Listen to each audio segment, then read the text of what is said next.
Hello student, आज हम उसने कहा था कहानी चंद्रशेखर शर्मा गुलेरी द्वारा रचित कहानी की समीक्षा करेंगे। अधिकतर इसमें से एक पहला क्वेश्चन तो यही बनता है कि उसने कहा था कहानी का सारांश अपने शब्दों में लिखिए, अथवा ऐसे भी पूछ सकते हैं एग्जाम में कि उसने कहा था कहानी की कहानी कला के तथ्यों के आधार पर समीक्षा कीजिए, अथवा कहानी शिल्प की दृष्टि से चंद्रशेखर शर्मा गुलेरी की कहानी उसने कहा था कहानी की विवेचना कीजिए। तो ये सारे क्वेश्चन एक ही है, बस थोड़ा सा लिखने का तरीका अलग है। तो हम उसने कहा था कहानी की समीक्षा को कहानी कला के तथ्यों के आधार पर लिखते हैं। तो सबसे पहले हम लिखेंगे कि श्री चंद्रशेखर शर्मा गुलेरी द्वारा रचित उसने कहा था कहानी हिंदी कथा साहित्य में शिल्प और विषय वस्तु की दृष्टि से मील का पत्थर मानी जाती है। यह प्रथम विश्व युद्ध की पृष्ठभूमि पर रची गई कहानी है, जो एक प्रेम प्रधान कहानी है। इसका प्रकाशन सन 1915 में सरस्वती पत्रिका में हुआ था। इस कहानी में लेखक ने प्रेम और कर्तव्य के महत्व को समान रूप से बड़ी कुशलता से प्रतिपादित किया है तथा दोनों का व्यक्ति के जीवन में, मतलब प्रेम और कर्तव्य का हर व्यक्ति के जीवन में समान महत्व बताया है। साथ ही युद्ध कला में सैनिकों की स्थिति, उनकी मनोवृत्तियों को आदि का जब हम कहानी पढ़ते हैं बड़ा ही कलात्मक एवं मनोरंजक ढंग से इसका उद्घाटन किया है। तो कहानी कला के तथ्यों के आधार पर कहानी की समीक्षा को हम कुछ बिंदुओं के आधार पर स्पष्ट कर सकते हैं। तो ये बिंदु सबसे पहले आपका आता है कथानक, मतलब कहानी में जो कथानक गढ़ा है या कथा ली है वो क्या है। तो कहानी का कथानक हम इस प्रकार से लिखेंगे। कहानी का कथानक नंबर 77 राइफल्स जमादार लहना सिंह के जीवन को लेकर चलता है। बचपन में लहना सिंह का परिचय एक सिख बालिका से होता है, जो आगे चलकर उसके सूबेदार हजारा सिंह की पत्नी बनती है। जमादार लहना सिंह जब युद्ध क्षेत्र में लड़ने के लिए जाता है, तब वह अपने सूबेदार हजारा सिंह को घर आने के लिए कहता है। यहाँ उसकी भेंट सूबेदारनी से होती है, जो लहना सिंह की वही पुरानी परिचित बालिका है। सूबेदार सिंह लहना सिंह से अपने पुत्र बोधा सिंह और पति हजारा सिंह के प्राणों की रक्षा के लिए कहती है। लहना सिंह अपने प्राण देकर इस कर्तव्य का पालन करता है। कहानी यहाँ से प्रारंभ होती है। फिर कहानी को इसमें उन्होंने क्या किया है, 3 भागों में बांटा है। कथानक का प्रारंभ भाग लहना सिंह के बचपन को लेकर चलता है, जिसमें उसका परिचय एक सिख बालिका से होता है और बालक स्नेह का सहज अंकुर जो हृदय में फूटता है वो हमें यहाँ दिखाई देता है। कहानी के दूसरे भाग या मध्य भाग में लहना सिंह सूबेदारनी से भेंट होने और उसके पति और पुत्र के प्राणों की रक्षा के लिए कहने पर मन ही मन अपने कर्तव्य का संकल्प करता है। इसके बाद कथानक का तीसरा भाग युद्ध क्षेत्र में घटता है, जहां लहना सिंह बड़ी चतुराई से जर्मन लेफ्टिनेंट को समाप्त कर देता है और सिख रेजिमेंट को बचाता है।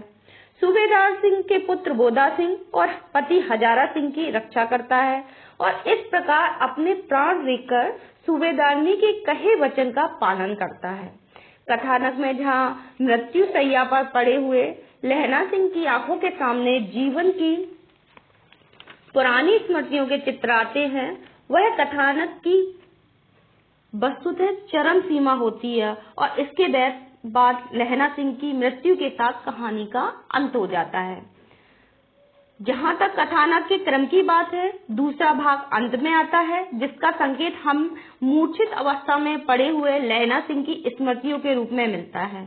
कथानों को इस क्रम में रखने से कथा सूत्र अव्यवस्थित नहीं हो पाया है, अपितु उसमें क्या है, बड़ी कलात्मकता आ गई है, उसमें कौतूहलता की मात्रा बढ़ गई है, जो एक अच्छी कहानी का गुण माना जाता है। दूसरा भाग जो कहानी के अंत में कहानीकार ने प्रकट किया है, यदि पहले ही उसे प्रकट दिया जाता तो फिर कहानी में कोई कौतूहल नहीं होता, उसकी कलात्मकता भी कहीं खो जाती। कथानक की इस क्रम व्यवस्था में समुचित कहानीकार ने अपने अपूर्व कौशल को दिखाया है। अपने इस कथानक द्वारा गुलेरी जी ने उसने कहा था शीर्षक, जो कहानी का शीर्षक है उसने कहा था का रहस्य भी उन्होंने वहाँ खोला है, जिससे पाठक के मन में जो प्रश्न बना हुआ है उसने कहा था, किसने कहा था, क्या कहा था, उसका भी समाधान हो जाता है कि किसने क्या कहा था। उसने कहा था कहानी का यह कथानक बड़ा विविधतामय है। एक और जहां अमृतसर की गलियों के बीच दो बालक बालिकाओं के सहज प्रेम को प्रकट करता है, वहीं दूसरी ओर फ्रांस और बेल्जियम की युद्ध भूमि के दृश्यों को हमारे समक्ष उपस्थित करता है। इस प्रकार विषय वस्तु की दृष्टि से कहानी का क्षेत्र बहुत फैला हुआ है। अमृतसर के दृश्यों के बाद की कहानी एकदम फ्रांस और बेल्जियम की युद्ध भूमि में हमें दिखाई देती है। बालक लहना सिंह सैनिक लहना सिंह बन जाता है। इस प्रकार समय और स्थान की दृष्टि से कहानी का कथानक बहुत विस्तृत रूप लिए हुए है।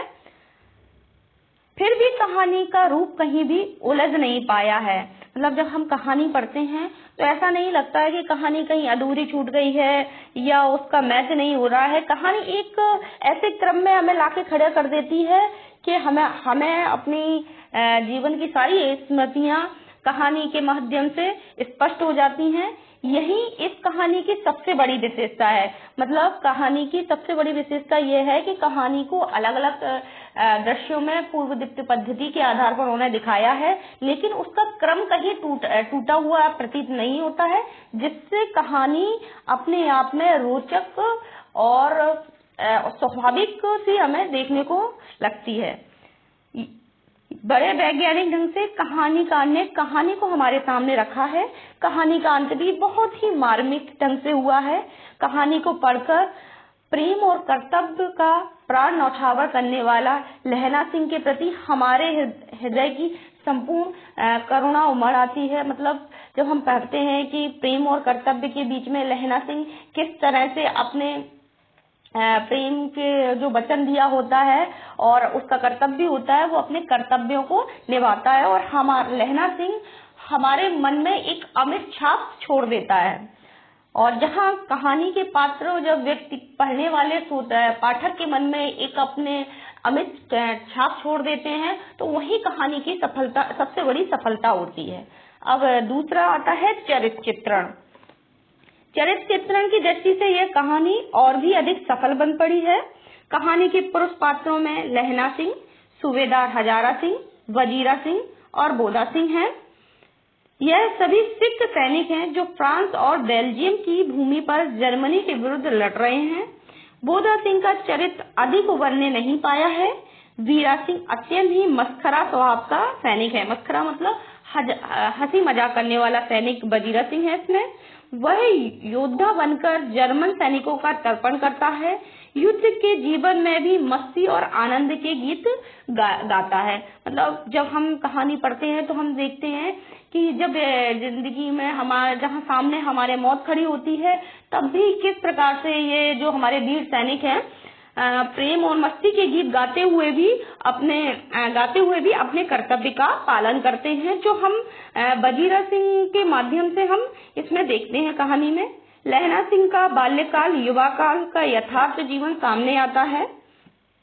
लहना सिंह का चरित्र यथार्थ पृष्ठभूमि पर आदर्श का प्रतिनिधित्व करता है। उसके प्रेम में वासना लेस मात्र भी नहीं है। वह अपने वचन का पालन प्राणों को देकर भी करता है। वह मधुर प्रेम की पवित्र स्मृति में अपने को सहज बलिदान कर देता है। सूबेदार हजारा सिंह का चरित्र चित्रण भी बड़ी कुशलता के साथ किया गया है। उसमें वीरता, धीरता, निर्भयता आदि सभी गुण हैं। अपने अफसर की आज्ञा का पालन करना वह अपना धर्म समझता है और उसके लिए अपने प्राण तक न्यौछावर करने के लिए तैयार है। सूबेदारनी के बाल्य जीवन और युवा काल के जीवन पर भी इस कहानी में प्रकाश डाला गया है। और जब लहना सिंह इसका प्रमुख पात्र है। जब हम लहना सिंह के बारे में पढ़ते हैं तो वास्तव में हमें लगता है कि व्यक्ति अपने जीवन में प्रेम और कर्तव्य को किस प्रकार से सामंजस्य बिठाता है, जो हमें लहना सिंह के द्वारा सीखने को मिलता है। तो आगे तीसरा पॉइंट आपका बनता है कथोपकथन के आधार पर हम कहानी को बता सकते हैं। कथोपकथन की दृष्टि से उसने कहा था कहानी बड़ी कलात्मक है। कहानी में आए कथोपकथन बड़े रोचक और स्वाभाविक हैं। वे एक ओर जहाँ पात्रों के चरित्र पर प्रकाश डालते हैं, वही कहानी की घटनाओं को आगे भी बढ़ाते हैं। पूर्व घटनाओं की सूचना देते हैं, वातावरण की सृष्टि करते हैं। प्रारंभ में ही लैला सिंह और बालिका का वार्तालाप बड़े ही मार्मिक और स्वाभाविक रूप से दोनों के बाल हृदय की भावनाओं को चित्रण करता है। तेरा घर कहाँ है? मगरे में। और तेरा? मम्मे में। यहाँ कहाँ रहती है? अतर सिंह की बैठक में। वे मेरे मामा हैं। मैं भी मामा के यहाँ आया हूँ। उनका घर गुरु बाजार में है। तो इस प्रकार से दिखाया है कि किस तरह से 8 साल का बालक एक बालिका से पूछता है कि तू कहाँ रहती है। तो मतलब जब हम कहानी पढ़ते हैं तो ये चरित्र बिल्कुल स्वाभाविक प्रतीत होते हैं कि ऐसे ही जो ऐसे जैसे सजीव से जीवंत से लगने लगते हैं हमें। तो युद्ध क्षेत्र के दृश्यों में भी कहानीकार ने बड़ी सजीवता से प्रस्तुत किया है। यदि इनका वर्णन कहानीकार स्वयं करता तो वर्णन निश्चित ही नीरस और पाठक के मन को डुबाने वाला हो जाता। कथोपकथन द्वारा ही हमें सिख सेना की वीरता, साहस, युद्ध में उसकी हंसी मजाक, विनोद आदि का पता लगता है। कथोपकथन पात्रानुकूल है तथा भावानुकूल भी है। पात्रों के मुख से निकले पंजाबी भाषा के शब्दों से कथोपकथन और भी अधिक हमें वास्तविक लगता है।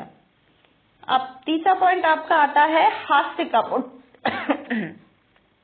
प्रस्तुत कहानी में हास्य का भी पुट हमें देखने को मिलता है।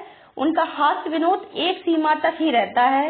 लैला सिंह और नकली लेफ्टिनेंट के साथ हुई बातचीत में जो विनोद की फुलझड़ियां छूटती हैं, वे पाठक को रसमग्न कर देती हैं। संपूर्ण कहानी रससिक्त है। कहानी का प्रारंभ चंचल और मधुर है और अंत करुणा का कादम्बनी सा छा जाता है। मतलब जो कहानी का स्टार्टिंग होती है तो ऐसा लगता है अबोध बालक की चंचलता और वो मधुरता दिखाई गई है, लेकिन जैसे ही कहानी का अंत आता है तो कहानी में धीरे धीरे एक करुणा सी छा जाती है। जब लैला सिंह अपने जीवन की पूरी घटनाओं के बारे में सोचता है तो एकदम मन में अजीब सा महसूस होता है। लैला सिंह के साथ पूरी संवेदना होती है और पढ़ते पढ़ते ऐसा लगता है काश लैला सिंह उसमें बच जाए, लेकिन कहानी तो कहानी है।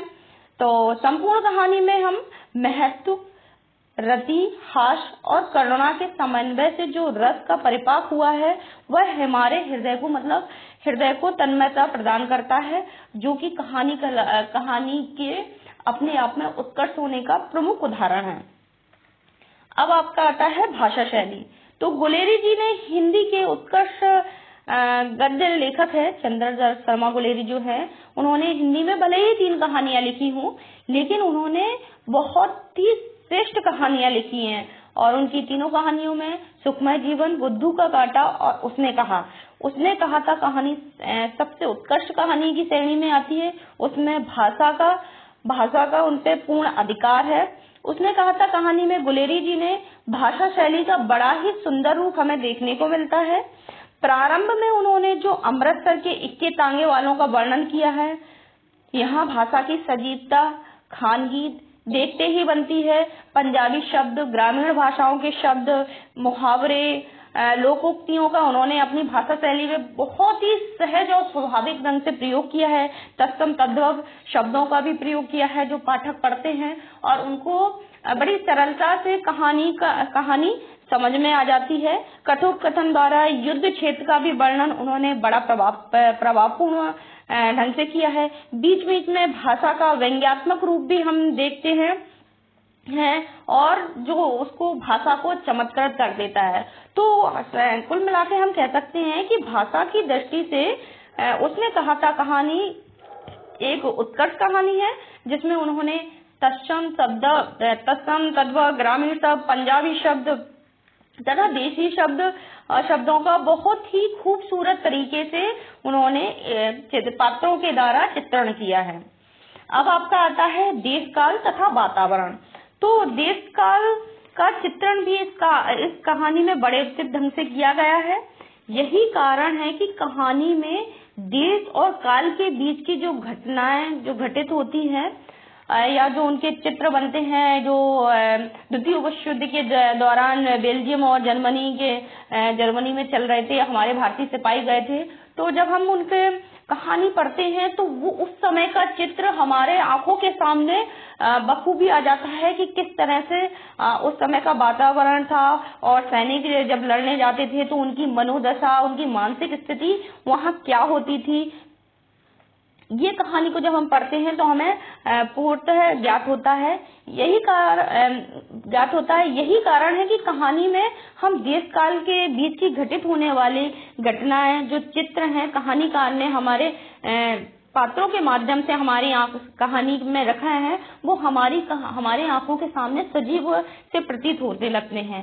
अमृतसर के तांगे बाजार वाला चित्रण हो, या फ्रांस या बेल्जियम की युद्ध भूमि का चित्रण हो, या खाई का चित्रण हो, खंदक वहाँ की कड़ाके की सर्दी का चित्रण हो, या फिर वो वाला चित्रण जब सूबेदार लहना सिंह से मिलता है, सूबेदार लहना सिंह जब सूबेदारनी से मिलता है, पहली बार मिलता है, और जब लास्ट में जब वो अपने बेटे और पति की रक्षा के लिए वचन लेती है, उस समय का चित्रण जब बोलता है तो हमारे सामने एक सजीव, ऐसा लगता है कि लहना सिंह का चित्रण और सूबेदारनी का चित्रण एकदम सजीव हो जाता है, जो उस समय के वातावरण तथा देश काल को जीवंतता का प्रमाण प्रस्तुत करता है।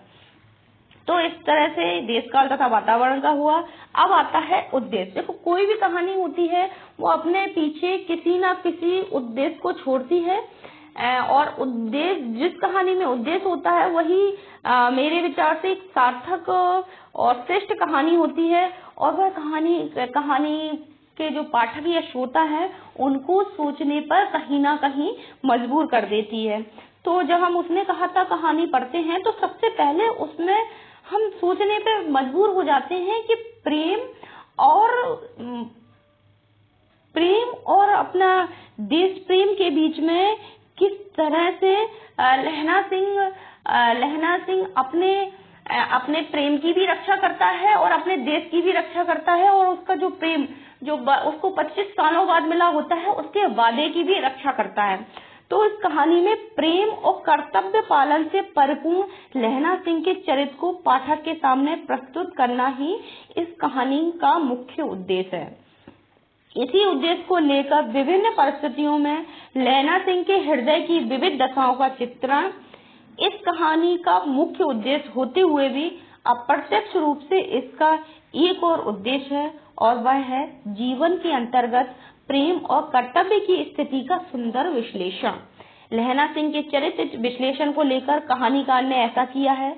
लहना सिंह का चरित्र एक आदर्श प्रेमी का चरित्र है, और वह कर्तव्यनिष्ठ वीर व्यक्ति की कहानी है। मतलब उसका चरित्र जो है एक आदर्श प्रेम का चरित्र है, और कहानी किसकी है? लहना सिंह की है, लेकिन किसकी? कर्तव्यनिष्ठ वीर व्यक्ति की कहानी है, जिसने प्रेम पर सब कुछ न्यौछावर करते हुए भी विलक्षण रीति से अपने कर्तव्य का निर्वाह किया। अतः इस कहानी का वास्तविक उद्देश्य जीवन में आदर्श और कर्तव्य के समन्वित रूप का चित्रण करना है। मतलब कहानीकार का कहानी के पीछे जो उद्देश्य है तो उसमें ये दिखाया है कि हर व्यक्ति के जीवन में लहना सिंह जैसी परिस्थितियां आती हैं, भले ही वो युद्ध के मैदान में ना जाता हो। जीवन में हम जब संघर्ष करते हैं, किसी भी स्तर पर संघर्ष करते हैं, तो वो युद्ध का ही मैदान बोला जाता है। तो उसमें दिखाया है कि हमारे जीवन में हमारा प्रेम और हमें कर्तव्य के बीच में किस तरह से समन्वय स्थापित करना चाहिए, और जब हम इन दोनों के बीच में समन्वय स्थापित कर लेते हैं तो हमारा जीवन वास्तव में एक सच्चा मतलब जिंदगी की सार्थकता को स्पष्ट कर देता है। तो इस तरह से हम उसने कहा था कहानी की समीक्षा को हम देख लेते हैं।